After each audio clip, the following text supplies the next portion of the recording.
ஆண்டவரும் இரட்சகருமாகிய இயேசு கிறிஸ்துவின் இனிய நாமத்தினாலே உங்களை வாழ்த்தி வரவேற்கிறேன்.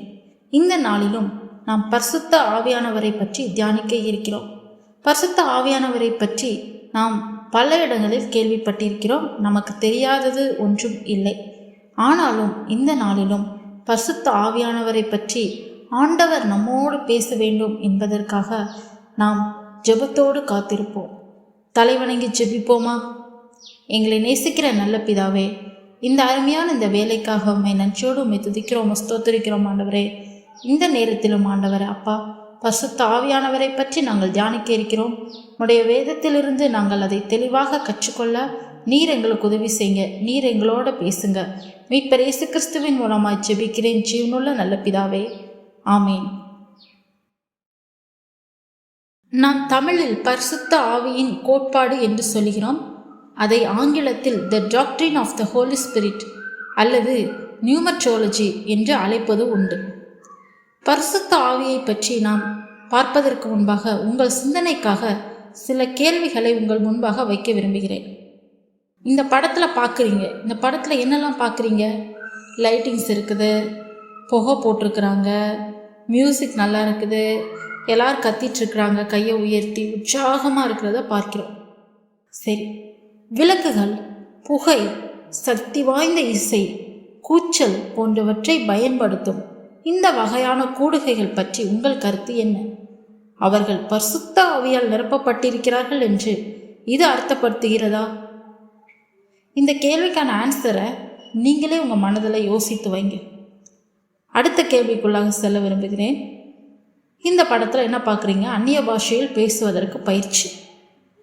அந்நிய பாஷையில் பேசுகிறதுக்கு முன்னாடியெல்லாம் சில பாஸ்டர்ஸ் அவங்க சர்ச்சுக்கு வரவங்களுக்கு ட்ரைனிங் கொடுப்பாங்க. அவங்க போய் இன்னும் பல பேருக்கு ட்ரைனிங் கொடுப்பாங்க. இன்றைக்கி யூடியூப்பில் ஆன்லைன் வாயிலாக இந்த மாதிரி ட்ரைனிங் எல்லாம் கொடுத்துட்ருக்குறாங்க, நம்ம பார்க்கிறோம். ஆங்கிலத்திலையும் கொடுக்குறாங்க, ஈவன் தமிழ்லையும் கூட இந்த மாதிரியான பயிற்சிகள் வந்து கொண்டிருக்கிறது. இந்த ஒரு வாரம் மாத்திரமே பரிசுத்த ஆவியை பெற்றதற்கு அடையாளம். பரிசுத்த ஆவியின் இந்த வரத்தை பெறுவதற்கு ஒரு பயிற்சி தேவை என்று நீங்கள் நினைக்கிறீர்களா? இதற்கான பதிலையும் நீங்கள் சிந்தித்து வைங்க. அடுத்த படத்திற்குள்ளாக செல்லலாம். பரிசுத்த ஆவியின் வரங்கள். ஒவ்வொரு விசுவாசிக்கும் பரிசுத்த ஆவியின் வரங்கள் உண்மையில் தேவையா? ஒவ்வொரு விசுவாசிக்கும் ஆவியின் வரங்கள் கொடுக்கப்படுகிறதா? ஆவியின் வரத்தை நாம் எவ்வாறு பெறுவது? இதற்கான பதிலையும் நீங்கள் சிந்தித்து வைங்க. இந்த செய்தி வேலையை நான் முடிக்கும் முன்பதாக நீங்கள் இதற்கான சரியான பதிலை கண்டு கொள்வீர்கள் என்று நம்புகிறேன். இந்த நேரத்திலேயும் சில கேள்விகளின் அடிப்படையில் தான் நாம் தியானிக்க இருக்கிறோம். ஆனால் நான் இப்பொழுது சொன்ன இந்த கேள்விகள் கிடையாது. இதை தவிர ஒரு முக்கியமான ஒரு 5 கேள்விகளின் அடிப்படையில் தான் நாம் தியானிக்க இருக்கிறோம். முதலாவது கேள்வி, பரிசுத்த ஆவியானவர் என்பவர் யார்? பரிசுத்த ஆவியானவர் என்பவர் யார்? பரிசுத்த ஆவியானவர் யார்? பரிசுத்த ஆவியானவர் மூவரில் ஒருவர். மூவரில் ஒருவர். மூவர் யார்? பிதா, குமாரன், பரிசுத்த ஆவி. பரிசுத்த ஆவி பிதா இல்லை, பரிசுத்த ஆவி குமாரன் இல்லை. ஆனால் பரிசுத்த ஆவி பரிசுத்த ஆவிதான். இரண்டாவது, பரிசுத்த ஆவியானவர் என்பவர் யார் என்றால் அவர் தெய்வீகமானவர். பரிசுத்த ஆவி பிதா இல்லை, பரிசுத்த ஆவி குமாரன் இல்லை. ஆனால் பரிசுத்த ஆவி தேவன். பரிசுத்த ஆவியும் தேவன் என்பதற்கு சில வசனங்களை நம்ம பார்க்கலாம். அப்போஸ்தலர் 5ஆம் அதிகாரம் 3ஆம் வசனம் முதல் 4ஆம் வசனம் முடிய. பேதுரு அவனை நோக்கி, அனனியாவே, நிலத்தின் கிரயத்தில் ஒரு பங்கை வஞ்சித்து வைத்து பரிசுத்த ஆவியினிடத்தில் பொய் சொல்லும்படி சாத்தான் உன் இருதயத்தை நிரப்பினதென்ன? அதை விற்கும் முன்னே அது உன்னுடையதா இருக்கவில்லையோ? அதை விற்ற பின்னும் அதன் கிரயம் உன் வசத்தில் இருக்கவில்லையோ? நீ உன் இருதயத்திலே இப்படிப்பட்ட எண்ணம் கொண்டதென்ன? நீ மனுஷரிடத்தில் அல்ல, தேவனிடத்தில் பொய் சொன்னாய் என்றார். இந்த வசனங்களில் பார்க்கிறோம், பேதுரு அனனியாவை பார்த்து சொல்வதை பார்க்கிறோம். என்ன சொல்கிறார்? அனனியா நிலத்தின் கிரயத்தில் ஒரு பங்கை வஞ்சித்து வைத்துட்டு பொய் சொல்கிறார். பொய் சொல்லும்போது 3ஆம் வசனத்தில் பேதுரு என்ன சொல்கிறார்னா, பரிசுத்த ஆவியினிடத்தில் பொய் சொல்லும்படி அப்படின்னு சொல்லிட்டு 4ஆம் வசன கடைசியில் தேவனிடத்தில் போய் சொன்னாய். அப்போது பரிசுத்த ஆவியும் தேவன் அப்படிங்கிறத இங்கே பேதுரு அஃபர்ம் பண்ணுறார். ஸோ அதை தான் நம்ம இங்கே பார்க்கிறோம். ஸோ பேதுரு என்ன சொல்கிறார்? பரிசுத்த ஆவியும் தேவன் அப்படிங்கிறத இந்த பகுதியில் திட்டமும் தெளிவுமாக சொல்கிறார். இரண்டாவதாக நாம் பார்க்கிறோம் 1 கொரிந்தியர் 2ஆம் அதிகாரம் 10-11 வசனம். நமக்கோ தேவன் அவைகளை தமது ஆவியினாலே வெளிப்படுத்தினார். அந்த ஆவியானவர் எல்லாவற்றையும் தேவனுடைய ஆழங்களையும் ஆராய்ந்திருக்கிறார். மனுஷனில் உள்ள ஆவியை அன்றி மனுஷரில் எவன் மனுஷனுக்குரியவைகளை அறிவான்? அப்படி போல தேவனுடைய ஆவியை அன்றி ஒருவனும் தேவனுக்குரியவைகளை அறிய மாட்டான். இந்த வசனங்கள் நமக்கு எதை வெளிப்படுத்துகிறது? பரிசுத்த ஆவியானவர் தேவனுக்குரியவைகளை அறிந்திருக்கிறார். அப்படி என்றால் அவரும் தேவன், தெய்வீகமானவர் என்பதை பவுல் கொரிந்து சபைக்கு எழுதும் பொழுது தெளிவாக எழுதியிருக்கிறார். மூன்றாவதாக நம்ம எல்லாருக்கும் தெரிந்த ஒரு வேத பகுதி மத்தேயு 28:19. ஆகையால் நீங்கள் புறப்பட்டு போய் சகல ஜாதிகளையும் சீஷராக்கி பிதா குமாரன் பரிசுத்தாவி நாமத்திலே அவர்களுக்கு ஞானஸ்தானம் கொடுத்து. இந்த பகுதியில் நம்ம பார்க்கிறோம், இயேசு கிறிஸ்து பரமேறுவதற்கு முன்பாக சீஷர்களுக்கு சில இன்ஸ்ட்ரக்ஷன்ஸ் கொடுக்குறார். அதில் என்ன கொடுக்குறார் அப்படின்னா, ஞானஸ்தானம் கொடுக்கும்போது பிதா குமாரன் பரிசுத்தாவி நாமத்தினாலே அவங்களுக்கு ஞானஸ்தானம் கொடுத்து என்று நாம் பார்க்கிறோம். அப்படி என்றால் இதில் இயேசு கிறிஸ்து என்ன சொல்ல வருகிறார்? மூவரும் தேவன், மூவருடைய நாமத்தில் ஞானஸ்தானம் கொடுக்க வேண்டும் என்பதை வலியுறுத்துகிறார். ஸோ இங்கே மூவரும் தேவன் என்பதை இயேசு கிறிஸ்து வலியுறுத்துகிறார். நாம் பரிசுத்த ஆவியானவர் தெய்வீகமானவர் என்று பார்த்தோம். மூன்றாவதாக பரிசுத்த ஆவியானவர் ஒரு நபர். பரிசுத்த ஆவியானவரை நபர்னு ஏன் சொல்கிறோம்? இன்னைக்கு நிறைய பேர் பரிசுத்த ஆவியானவர் எப்படி கற்பனை செய்து வைத்திருக்கிறாங்கன்னா, அவர் ஒரு சக்தி போலவும், அவர் ஒரு மேஜிஷியன் போலவும், ஏதோ ஆவி போலவும் கற்பனை செய்து வைத்திருக்கிறார்கள். ஆனால் பரிசுத்த ஆவியானவர் நபர். ஏன் நபர் சொல்கிறோம் அப்படின்னா, ஒருத்தரை நபர்னு சொன்னால் என்னென்ன குவாலிட்டிஸ் இருக்கணுமோ அது எல்லாமே பரிசுத்த ஆவியானவருக்கு இருக்குது. என்ன குவாலிட்டிஸ் இருக்கணும்? ஒருத்தர் நபர்னா அவரால் அறிந்து கொள்ள முடியணும், அவரால் தீர்மானிக்க முடியணும், அவருக்கு உணர்வுகள் இருக்க வேண்டும். இது எல்லாமே பரிசுத்த ஆவியானவருக்கு இருக்கிறது. அந்த வேத பகுதிகளை நம்ம பார்ப்போம். 1 கொரிந்தியர் 2:10-11 நம் ஏற்கனவே வாசிக்க கேட்டோம். அதில் நம்ம பார்க்கிறோம், பரிசுத்த ஆவியானவர் தேவனுக்குரியவைகளை அறிந்திருக்கிறார். அறியக்கூடிய தன்மை அவருக்கு இருப்பதனால அவர் ஒரு நபர். இரண்டாவது 1 கொரிந்தியர் 12:11. இவைகளை எல்லாம் அந்த ஒரே ஆவியானவர் நடப்பித்து தமது சித்தத்தின்படியே அவனவனுக்கு பகிர்ந்து கொடுக்கிறார். இந்த வசனத்தில் நம்ம என்ன பார்க்கிறோம் என்று சொன்னால், ஆவியின் வரங்களை பற்றி நம்ம பார்க்கிறோம். இதற்கு முன்னாடி இருக்கிற வசனங்களையும் பின்னாடி இருக்கிற வசனங்களையும் நம்ம அதை தான் பார்க்கிறோம். இந்த ஆவியானவர் தமது சித்தத்தின்படி அவனவனுக்கு பகிர்ந்து கொடுக்கிறார். எதை பகிர்ந்து கொடுக்கிறார்? வரங்களை. யாருக்கு என்ன வர கொடுக்கணும் அப்படிங்கிறத ஆவியானவர் தான் தீர்மானிக்கிறார். அப்படி என்றால் இந்த பகுதியில் நம்ம பரிசுத்த ஆவியானவர் தீர்மானிக்கிறார் என்று நம்ம பார்க்கிறோம். அதனால் அவர் ஒரு நபர். மூன்றாவதாக எபேசியர் 4:30. அன்றியும் நீங்கள் மீட்கப்படும் நாளுக்கென்று முத்திரையாக பெற்ற தேவனுடைய பரிசுத்த ஆவியை துக்கப்படுத்தாதிருங்கள் என்று நாம் பார்க்கிறோம். அப்படி என்றால் இதில் என்ன சொல்லப்பட்டிருக்குது? பரிசுத்த ஆவிக்கு துக்கம் வரும், அப்போ பரிசுத்த ஆவிக்கு உணர்வுகள் இருக்கிறது. அப்படி என்றால் பரிசுத்த ஆவியானவர் ஒரு நபர். ஸோ பரிசுத்த ஆவியானவர் நபர் என்பதற்கு நாம் வேத பகுதிகளை பார்த்தோம். பரிசுத்த ஆவியானவருக்கு கொடுக்கப்படும் பெயர்களை நம்ம பார்க்கிறோம். வேதத்தில் பரிசுத்த ஆவியானவருக்கு பல பெயர்கள் கொடுக்கப்பட்டுள்ளது. பரிசுத்த ஆவின்னு சொல்லுகிறோம், பரிசுத்த ஆவியானவர், கிருபையின் ஆவி, தேற்றவாளன் என்று பல பெயர்களினால் அழைக்கிறோம். முதல் கேள்வியாக பரிசுத்த ஆவியானவர் யார் என்பதை பார்த்தோம். இரண்டாவது கேள்வி, பரிசுத்த ஆவியானவரை பெற்றுக்கொள்வது எப்படி? பரிசுத்த ஆவியானவரை பெற்றுக்கொள்வது எப்படி? எப்படி பெற்றுக்கொள்வது? 2 வருஷம் காத்திருக்கணுமா? அல்லது 120 நாள் ஃபாஸ்டிங் இருந்து ஜெபம் பண்ணணுமா? சரி, எப்படி பெற்றுக்கொள்வது என்பதை பைபிள் நமக்கு என்ன சொல்லுகிறது என்பதை நாம் பார்ப்போம். வேதத்திலிருந்தே நாம் தியானிப்போம். அப்போஸ்தலர் 2:38. பேதுரு அவர்களை நோக்கி, நீங்கள் மனந்திரும்பி ஒவ்வொருவரும் பாவ மன்னிப்புக்கென்று இயேசு கிறிஸ்துவின் நாமத்தினாலே ஞானஸ்தானம் பெற்றுக்கொள்ளுங்கள், அப்பொழுது பரிசுத்த ஆவியின் வரத்தை பெறுவீர்கள். இங்கே பேதுரு என்ன சொல்கிறார் என்றால், மனம் திரும்புதலை முக்கியத்துவப்படுத்துகிறார். அந்த மனம் திரும்புதல் இருக்கும்போது பரிசுத்த ஆவியின் வரத்தை பெறுவீர்கள் சொல்கிறார். அப்போ வரத்தை பெறுவீர்கள் என்றால் பரிசுத்த ஆவியானவரை அவங்க பெற்றுக்கொள்வார்கள் என்று அர்த்தம். அப்போஸ்தலர் 5:32. இந்த சங்கதிகளை குறித்து நாங்கள் அவருக்கு சாட்சிகளாய் இருக்கிறோம். தேவன் தமக்கு கீழ்ப்படுகிறவர்களுக்கு தந்தருளின பரிசுத்த ஆவியும் சாட்சி என்றார்கள். இங்கே என்ன பார்க்கிறோம்? கீழ்ப்படுகிறவர்களுக்கு பரிசுத்த ஆவியானவர் கொடுக்கப்படுகிறார் என்று பார்க்கிறோம். மூன்றாவதாக கலாத்தியர் 3:14. ஆபிரகாமுக்கு உண்டான ஆசீர்வாதம் கிறிஸ்து இயேசுவினால் புறஜாதிகளுக்கு வரும்படியாகவும் ஆவியை குறித்து சொல்லப்பட்ட வாக்குத்தத்தத்தை நாம் விசுவாசத்தினாலே பெறும்படியாகவும் இப்படி ஆயிற்று. இங்கே என்ன சொல்லப்பட்டிருக்கிறது? பரிசுத்த ஆவியை நாம் எப்படி பெற்றுக்கொள்கிறோம்? விசுவாசத்தினாலே. இது கிரியையினால் வந்ததல்ல, விசுவாசத்தினாலே நாம் பெற்றுக்கொள்கிறோம் என்பதை பவுல் கலாத்திய சபைக்கு எழுதும்போது வலியுறுத்துகிறார். கடைசியாக எபேசியர் 1:13.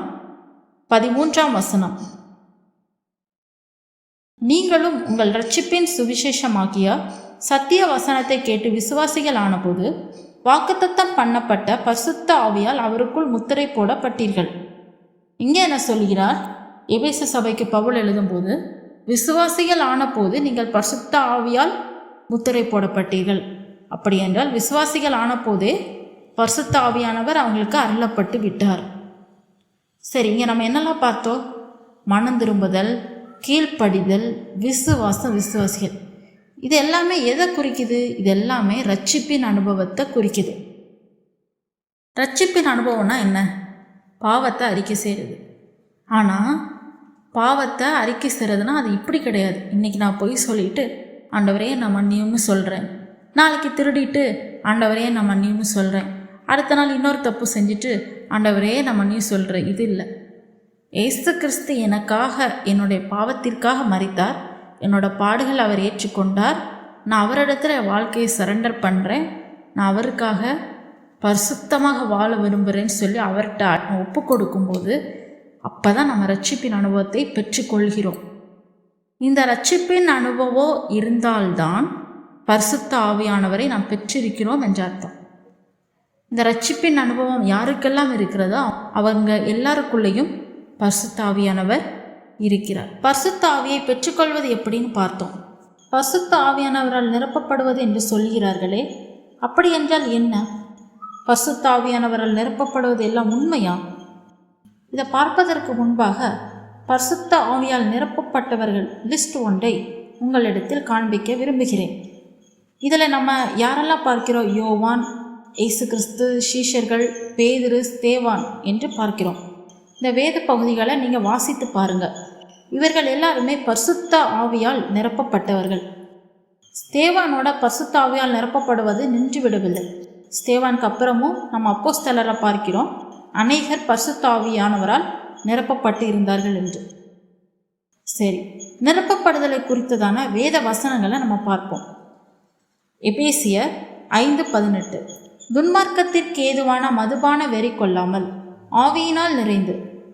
இந்த வசனத்தில் பார்க்கிறோம், ஆவியினால் நிறையப்படுறது துன்மார்க்கத்துக்கு எதிராக கொடுக்கப்பட்டிருக்கிறது. துன்மார்க்கம் இருக்கக்கூடாது, ஆனால் ஆவியினால் நிறையப்பட்டிருக்கணும் அப்படின்னு பவுல் சொல்லும்போது அதை ஆப்போசிட்டாக சொல்லுகிறார். அப்போது ஆவியினால் நிறையப்படுவதற்கு ஆப்போசிட்டான ஒரு காரியம் துன்மார்க்கம் என்று பார்க்கிறோம். அப்போஸ்தலர் 6:3. ஆதலால் சகோதரரே, பரிசுத்த ஆவியும் ஞானமும் நிறைந்து நற்சாட்சி பெற்றிருக்கிற 7 பேரை உங்களில் தெரிந்து கொள்ளுங்கள். அவர்களை இந்த வேலைக்காக ஏற்படுத்துவோம். எந்த வேலைக்காக?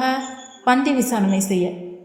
ஆதி திருச்சபையில் பந்தி விசாரணை செய்கிறதுக்கு எப்படி ஆட்களை தேர்ந்தெடுத்தாங்க? முதல் குவாலிட்டியை பரிசுத்த ஆவியினால் நிறையப்பட்டவர்கள். ஸோ பரிசுத்த ஆவியினால் நிறையப்படுறதுக்கு ஆதி திருச்சபையில் அவ்வளோ இம்பார்ட்டன்ஸ் கொடுத்தாங்க அப்படின்னு நம்ம பார்க்கிறோம். அப்போஸ்தலர் 5:3. பேதுரு அவனை நோக்கி, அனனியாவே, நிலத்தின் கிரயத்தில் ஒரு பங்கை வஞ்சித்து வைத்து பரிசுத்த ஆவியினிடத்தில் போய் சொல்லும்படி சாத்தான் உன் இருதயத்தை நிரப்பினதென. இந்த வசனத்தை நம்ம ஏற்கனவே வாசிக்க கேட்டோம். இதில் நம்ம பேதுரு அனனியாவை குறித்து சொல்லும்போது என்ன சொல்கிறார்? சாத்தான் உன் இருதயத்தை நிரப்பினதென்ன. அனனியா யாரு? சபைக்கு வந்து கொண்டிருந்த, சபையில் மெம்பராக இருந்த ஒரு அங்கத்தினர். அப்படி என்றால் அனனியா யாரு? ரட்சிக்கப்பட்டவன். ஏன்னா நம்ம வேதத்தில் பார்க்கிறோம், ரட்சிக்கப்படுகிறவர்களை கர்த்தர் அனுதினமும் சபையிலே சேர்த்து கொண்டு வந்தார். அப்போ அனனியா கண்டிப்பாக ரட்சிக்கப்பட்டவன். ரட்சிக்கப்பட்டவன் என்று சொன்னால் பரிசுத்த ஆவியானவரை பெற்றுக்கொண்டவனாக தான் இருக்க வேண்டும். ஆனால் இங்கே பேதுரு அவனை பார்த்து என்ன சொல்கிறார்? சாத்தான் உன் இருதயத்தை நிரப்பினதென்ன. அப்போ பரிசுத்த ஆவியை பெற்றுக்கொண்டவனிடத்துல சாத்தான் நிரப்ப முடியுமா? இது ஒரு கேள்வியாக இருக்கிறது அல்லவா? 2 தீமோத்தேயு 3:6. பாவங்களால் நிறைந்து பற்பல இச்சைகளால் இழிப்புண்டு. இங்கே பார்க்கிறோம், பவுல் தீமோத்தேயுக்கு எழுதும்போது பாவங்களால் நிறைந்து என்று குறிப்பிடுகிறார். இப்போ சாத்தான் இருதயத்தை எதை கொண்டு நிரப்புனா? பாவங்களால். அப்படி என்றால் பரிசுத்த ஆவியானவரால் நிரப்பப்படுவது என்றால் என்ன? இந்த வசனங்களெல்லாம் வைத்து பார்க்கும்போது பரிசுத்த ஆவியானவரால் நிரப்பப்படுவது என்பது ஆவியானவரிடம் முற்றிலும் அர்ப்பணித்து அவருடைய ஆளுகைக்குள்ளாக இருப்பது. ஒரு சின்ன உதாரணம் சொல்ல விரும்புகிறேன். நம்ம எல்லாருக்குமே இந்த ஸ்கிட்டு தெரியும், நாமளே கூட நடிச்சிருப்போம். ஒரு வீட்டுக்கு இயேசு கிறிஸ்து வருவாங்க. வரும்போது அந்த வீட்டில் உள்ளவங்க நல்லா வெல்கம் பண்ணி அவர் ஒரு சேரில் உட்கார வச்சுருவாங்க. அவர் அந்த இடத்த விட்டு மூவ் பண்ண மாட்டார், அந்த இடத்துலையே தான் உட்காந்துருப்பார்.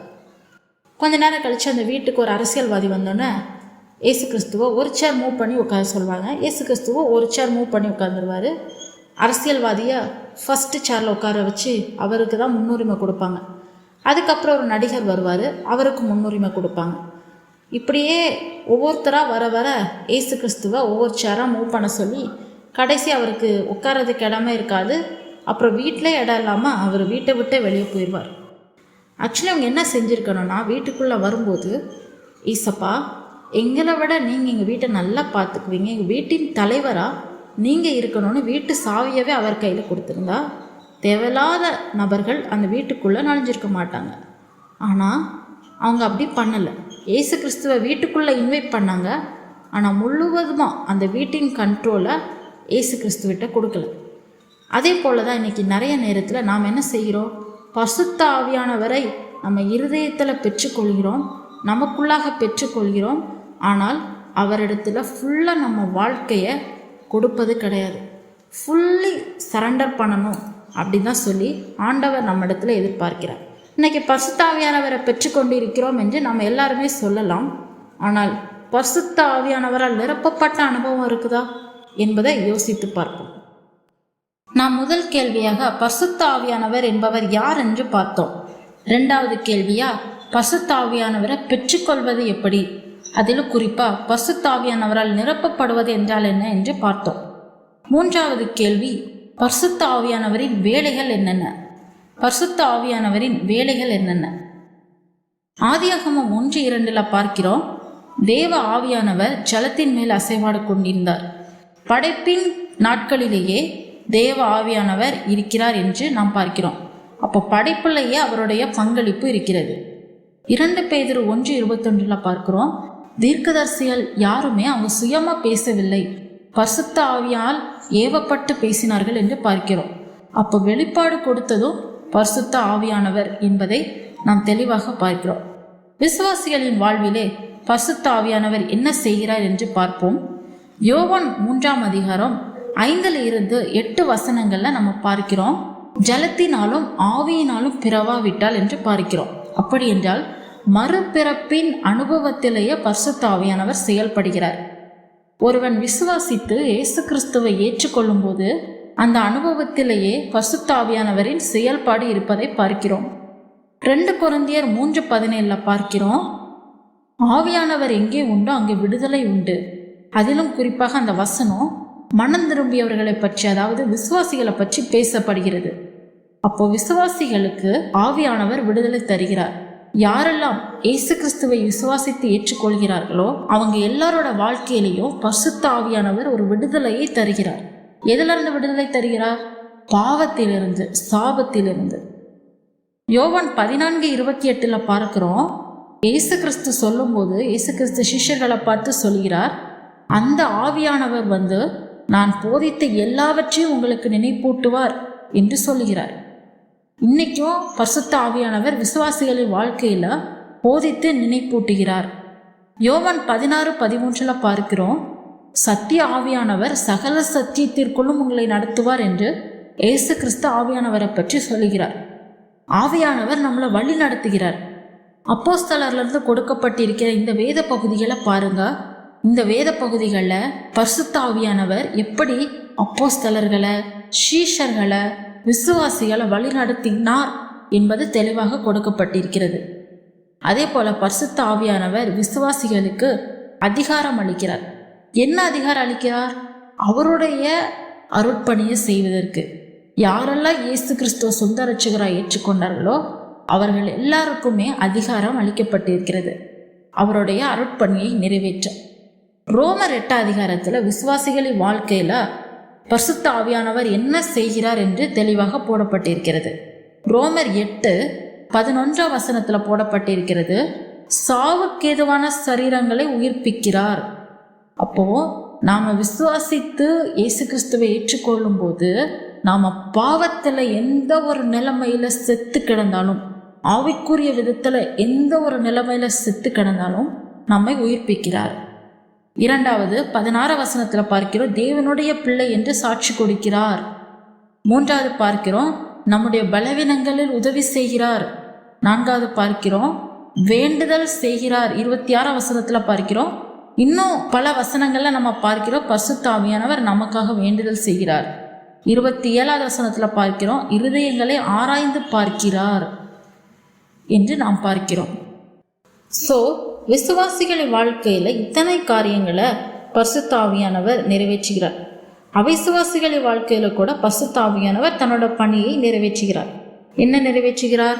யோவான் 16:8 வரைக்கும் நம்ம பார்க்கும் பொழுது, உலகம் அவரை விசுவாசியாதபடியினாலே அப்படின்னு போடப்பட்டிருக்கிறது. அப்படி என்றால் இங்கே அவிசுவாசிகளை பற்றி இயேசு கிறிஸ்து கூறுகிறார். அப்படி அவிசுவாசிகளை பற்றி கூறிவிட்டு அவிசுவாசிகளின் வாழ்க்கையில பரிசுத்த ஆவியானவர் என்ன செய்வார் என்றால் பாவத்தை குறித்து உணர்த்துவார் என்று சொல்லுகிறார். இன்னைக்கு நாம ஒருவேளை ரட்சிக்கப்படாம ஒவ்வொரு நாள் ஞாயிற்றுக்கிழமை ஆராதனைக்கு வந்து கொண்டிருக்கலாம். நமக்குள்ளாக ஒரு உள்ளுணர்வு குத்துகிறது இல்லையா? நீ பாவம் செய்கிற, நீ மனம் திரும்பணும், அப்படியாக ஒரு உள்ளுணர்வு ஏற்படுகிறது இல்லையா? இதெல்லாமே பரிசுத்த ஆவியானவரின் வேலைதான். அப்படிப்பட்ட உணர்வு ஏற்படுமானால் இன்றைய மனம் திரும்பணும். முதல் கேள்வியாக நாம் பார்த்தோம், பரிசுத்த ஆவியானவர் என்பவர் யார்? 2வது பரிசுத்த ஆவியானவரை பெற்றுக்கொள்வது எப்படி என்று பார்த்தோம். 3வது பரிசுத்த ஆவியானவரின் வேலைகள் என்ன என்பதை பார்த்தோம். 4வது பரிசுத்த ஆவியானவர் எனக்குள் இருக்கிறார் என்பதற்கான அடையாளங்கள் என்ன? பரிசுத்த ஆவியானவர் எனக்குள் இருக்கிறார் என்பதற்கான அடையாளங்கள் என்னென்ன என்பதை பார்ப்போம். ரோமர் 8:1-12 வரைக்கும் பவுல் எழுதும் பொழுது மாம்சத்திற்கும் ஆவிக்கும் உள்ள போராட்டத்தை பற்றி எழுதுகிறார். அப்படி எழுதும் பொழுது அவர் குறிப்பிடுகிறார், பரிசுத்த ஆவியானவர் நமக்குள் இருக்கும்போது நாம் மாம்சத்திற்கு அடிமையாக இருக்க மாட்டோம் என்பதாக கூறுகிறார். கலாத்தியர் 5:16-25 வரைக்கும் நாம் பார்க்கும் பொழுது அதில் மாம்சத்தின் கிரியைகளை பற்றியும் போடப்பட்டிருக்கிறது, ஆவியின் கனியை பற்றியும் போடப்பட்டிருக்கிறது. அதில் பவுல் எழுதும்போது மாம்சத்தின் கிரியைகளை பற்றி வெளியரங்கமாக இருக்கின்றன என்று எழுதிவிட்டு அவைகளை பட்டியலிடுகிறார். என்னென்ன கிரியைகள் என்பதை பட்டியலிடுகிறார். பட்டியலிட்டுவிட்டு அதற்கு ஆப்போசிட்டாக என்ன எழுதுறாருன்னா ஆவியின் கனியை பற்றி எழுதுறாரு. இதில் என்ன சொல்லப்பட்டிருக்குதுன்னா, மாம்சத்துக்கு அடிமையாக இருக்கிறவங்க மாம்சத்தின் கிரியைகளை செய்வாங்க. ஆனால் மாம்சத்திற்கு அடிமையாக இல்லாதவங்க, மாம்சத்தின் கிரியைகள் இல்லாதவங்கள்ட்ட என்ன காணப்படும்? ஆவியின் கனி காணப்படும். அவங்க தான் ஆவியினால் நடத்தப்படுறவங்க என்று பவுல் சொல்கிறார். அப்போ பரிசுத்த ஆவியானவர் எனக்குள் இருக்கிறார் என்பதற்கான அடையாளங்களில் முதல் அடையாளம், நம்ம மாம்சத்துக்கு அடிமையாக இருக்க மாட்டோம். 2வது, மாம்சத்திற்கு அடிமையா இல்லைன்னா மாம்சத்தின் கிரியைகள் இருக்காதா? நம்ம கிட்ட என்ன இருக்கும்? ஆவியின் கனி காணப்படும். மூன்றாவது அப்போஸ்தலர் 1:8 பார்க்கிறோம், பசுத்தாவி உங்களிடத்தில் வரும் பொழுது நீங்கள் பலனடைந்து எருசலேமிலும் யூதேயாவிலும் சமாரியாவிலும் உலகத்தின் கடைசி பரியந்தமும் எனக்கு சாட்சிகளாக இருப்பீர்கள் என்று பார்க்கிறோம். அப்போ நம்ம யாருக்கு சாட்சிகளாக இருப்போம்? இயேசுவுக்கு சாட்சிகளாக இருப்போம். ஒரு நல்ல உதாரணம் சொல்றாந்தா வேதத்திலிருந்து யோசேப்பை சொல்லலாம். யோசேப்பை பற்றி பார்க்கும்போது, யோசேப்பு எகிப்துக்கு கொண்டு போகப்படும் போது போத்திபார் வீட்டில் விற்கப்படுகிறான். போத்திபார் வீட்டில் அவன் இருக்கும்போது அவனுடைய எஜமான் அவனை பார்க்கும்போது எப்படி பார்த்தானா, கர்த்தர் அவனோட இருக்கிறார் என்று அவனுடைய எஜமான் கண்டு அப்படின்னு வேதத்தில் போடப்பட்டிருக்குது. அப்போ கர்த்தர் யோசேப்போட இருக்கிறார் என்பதை அவனுடைய எஜமானால பார்க்க முடிந்தது. இன்னைக்கு நாம இயேசுவுக்கு சாட்சிகளாக இருக்கிறோம் என்பதற்கு அடையாளம் என்ன? பரிசுத்த ஆவியானவர் நமக்குள் இருக்கிறார் என்பதை மற்றவர்கள் காண முடியும். அப்படி காண முடிகிறதா? நாம் இயேசுவுக்கு சாட்சிகளாக இருக்கிறோமா என்பதை யோசித்து பார்ப்போம். இந்த டேபிளை நீங்கள் பாருங்கள். இந்த டேபிளை பார்க்கறதுக்கு ஒரு வினோதமாக இருக்குதா? இந்த டேபிள் எதற்காக அப்படின்னா, இன்னைக்கு அநேகர் என்ன யோசிக்கிறாங்க அப்படின்னா, வேதத்தில் இருக்கிற ஒரு சில சம்பவங்களை வைத்துவிட்டு இதே போல தான் எனக்கும் நடக்கணும், இப்படி நடந்தால்தான் நான் பரிசுத்த ஆவியை பெற்றிருக்கிறேன் என்ற அர்த்தம், பரிசுத்த ஆவியானவர் எனக்குள் இருக்கிறார் என்பதற்கு அடையாளம் என்று சொல்லுகிறார்கள். அப்படி அல்ல. நம்ம எல்லா பகுதியும் வாசித்து பார்க்கணும். எல்லா சம்பவங்களும் ஒரே போல நடக்கலை. அதற்காக தான் இந்த டேபிள். இந்த டேபிளில் மேலே சில வேத பகுதிகளை பார்க்குறீங்க. இந்த வேத பகுதியில் நீங்கள் எதை பற்றி பார்ப்பீங்கன்னா, யாரோ ஒருத்தர் பரிசுத்த ஆவியானவரால் நிரப்பப்பட்டதை நீங்கள் இந்த வேத பகுதியில் பார்ப்பீங்க. நீங்கள் இந்த வேத பகுதியை வாசித்து விட்டு இந்த கொடுக்கப்பட்டிருக்கிற இந்த தகவல், இந்த கேள்விகளுக்கு நீங்கள் பதில் எழுதுனீங்கன்னா நல்லாயிருக்கும். ஃபஸ்ட்டு நபர்கள்.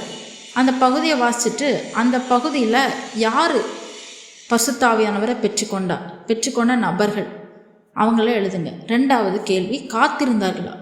ஸோ எல்லாருமே காத்திருந்தார்களா அப்படின்னு நீங்கள் எல்லா பகுதியும் வாசித்து பார்த்து ஒரு முடிவுக்கு வாங்க. அதுக்கப்புறம் விசுவாசிகளான முன்பு பரிசுத்த ஆவியானவர் கொடுக்கப்பட்டாரா அல்லது விசுவாசிகளான பின்பு கொடுக்கப்பட்டாரா அப்படின்னு வாசித்து பார்த்து தெரிஞ்சுக்கோங்க. இயற்கைக்கு அப்பாற்பட்ட நிகழ்வு நடந்ததா? ஏதாவது பூகம்பம், நிலநடுக்கம், அங்கே பரிசுத்த ஆவியை பெற்றுக்கொண்டான ஒரு அதிர்வு, இப்படி ஏதாவது ஏற்பட்டதா? அடுத்ததாக அடையாளம், செயல் என்ன? அவங்க பரிசுத்த ஆவியை பெற்றுக்கொண்டார்கள் என்பதற்கான அடையாளம் அல்லது அவங்களோட செயல் எப்படியாக இருந்தது? அந்த அடையாளம் செயல் மூலமாக ஏற்பட்ட விளைவு என்ன? இதெல்லாம் நீங்கள் பார்த்தீங்க அப்படின்னா உங்களுக்கு தெளிவாக புரியும். எல்லா இடத்துலையும் ஒரு குறிப்பிட்ட அடையாளத்தை வைத்தே நம்ம முக்கியத்துவப்படுத்த முடியாது. நாம் ஒரு குறிப்பிட்ட ஒரு விஷயத்தை அடையாளமாக வைத்துக்கொண்டு இதுதான் பரிசுத்த ஆவியானவரை பெற்றுக்கொண்டதற்கான அடையாளம் என்று நாம் சொல்ல முடியாது.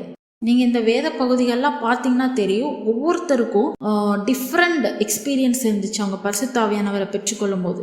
அதனால் குறிப்பிட்ட ஒருவருடைய எக்ஸ்பீரியன்ஸை வச்சுட்டு இதே மாதிரி எக்ஸ்பீரியன்ஸ், இதே மாதிரி அனுபவம் எனக்கும் வேண்டும் என்று சொல்வது சரியல்ல. ஸோ அடையாளம் என்பது வேதத்தில் சொல்லப்பட்டிருக்கிற அடையாளம் 3 தான். மாம்சத்திற்கு அடிமையாக இருக்க மாட்டோம், ஆவியின் கனி காணப்படும், இயேசுவுக்கு சாட்சிகளாக இருப்போம். முதல் கேள்வியாக பார்த்தோம், பரிசுத்த ஆவியானவர் என்பவர் யார்? இரண்டாவது கேள்வியாக பார்த்தோம், பரிசுத்த ஆவியானவரை பெற்றுக்கொள்வது எப்படி? மூன்றாவதாக பார்த்தோம், பரிசுத்த ஆவியானவரின் வேலைகள் என்னென்ன? நான்காவதாக, பரிசுத்த ஆவியானவர் எனக்குள் இருக்கிறார் என்பதற்கான அடையாளங்கள் என்னென்ன? ஐந்தாவதாக மற்றும் கடைசியாக, பரிசுத்த ஆவியானவரின் வரங்கள் யாருக்கு எதற்காக கொடுக்கப்படுகிறது? பரிசுத்த ஆவியானவரின் வரங்கள் யாருக்கு எதற்காக கொடுக்கப்படுகிறது என்பதை பார்ப்போம். ஆவியின் வரங்களை பற்றி நம்ம டெஃபினிஷனை ஃபஸ்ட்டு தெரிந்து கொள்வது மிகவும் அவசியம். நம்ம எல்லாருக்கும் தெரியும், புதிய ஏற்பாடு கிரேக்க மொழியிலிருந்து மொழியாக்கம் செய்யப்பட்டது. புதிய ஏற்பாடு ஒரிஜினலாக எழுதப்பட்ட மொழி கிரேக்க மொழி. அதனால் நம்ம கிரேக்க மொழியிலிருந்து சில வார்த்தைகளுக்கு நம்ம அர்த்தத்தை புரிந்து கொள்வது சரியானதாக இருக்கும். நம்ம தமிழில் கிருபைன்னு சொல்கிறோம், அதே வார்த்தை கிரேக்க மொழியில் என்ன சொல்கிறோம் என்றால் கேரிஷ் அப்படின்னு சொல்கிறோம். நம்ம தமிழில் வரம்னு சொல்கிறோம். அதே இதை கிரேக்க மொழியில் என்ன சொல்கிறோம் என்றால் கரிஷ்மா என்று சொல்கிறோம். அப்போது வரம் என்ற வார்த்தை எதிலிருந்து வந்தது தெரியுமா? கேரிஷ்லேருந்து வந்தது தான் கரிஷ்மா. அப்போது வரம் என்ற வார்த்தை எதிலிருந்து வந்தது? கிருபை என்ற வார்த்தையிலேருந்து வந்தது தான். அப்போது கிருபையினால் கொடுக்கப்படுகிறது தான் வரம். இந்த வரத்தை நம்ம ஆங்கிலத்தில் என்ன சொல்கிறோம் என்று சொன்னால் கிஃப்ட் அப்படின்னு சொல்கிறோம். கிஃப்ட்டுக்கும் ப்ரைஸுக்கும் உங்களுக்கு வித்தியாசம் தெரியுமா? ப்ரைஸ் அப்படின்னா நம்ம முயற்சி எடுத்து அதை அடையணும் என்று பிரயாசப்பட்டு பெற்றுக்கொள்வது. ஆனால் கிஃப்ட் அப்படிங்கிறது நம்ம எதிர்பார்க்காத வேலையில் எதிர்பாராத ஒருத்தர்கிட்டருந்து கிடைக்கிறது. ஸோ ஆவியின் வரங்கள் கூட பரிசுத்த ஆவியானவர் தான் தீர்மானிக்கிறார். நம்ம ஏற்கனவே பார்த்தோம் இல்லையா, யாருக்கு என்ன வரம் கொடுக்கணும்னு. ஸோ அப்படி தீர்மானித்து அவருடைய கிருபையினால் அருளப்படுகிறது தான் இந்த வரம். வரங்களை குறித்து சில வேத வசனங்களை நம்ம பார்ப்போம். 1 கொரிந்தியர் 12:4-11. வரங்களில் வித்தியாசங்கள் உண்டு, ஆவியானவர் ஒருவரே.